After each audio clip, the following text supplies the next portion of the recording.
do it, we don't have any problem. But Vande Mataram के लिए एक बात आपको कहना है, बंगाल से ये सॉन्ग नेशनल सॉन्ग है एंड जनगण मन अधि इज द नेशनल एंथम है, लेकिन वंदे मातरम का पूरा गाना कभी नहीं लिया था। ओनली रविंद्रनाथ टैगोर ने कुछ लाइन, सिलेक्टेड लाइन तैयार किया था, उसी का ऊपर में Vande Mataram national song accepted हुआ था। ये भी जानकारी के लिए मैं बताया, बिकॉज आपने पूछा। पहले तो राज्यसभा ने नोटिफिकेशन दिया था कि जय हिंद बोलना नहीं चाहिए, वंदे मातरम कहना नहीं चाहिए।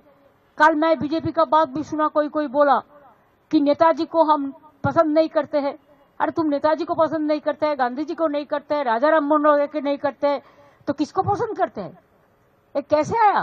ये सब लोग जो देश को बारे में जिसको पता नहीं है, देशेर सम्बन्धे যারা জানে না, তারা নেতাজিকে অপমান করে, বঙ্কিমচন্দ্রকে অপমান করে, রবীন্দ্রনাথ ঠাকুরকে অপমান করে, বিদ্যাসাগরকে অপমান করে, রাজা রামমোহন রায়কে অপমান করে। এরা জানে বাংলার অবদান,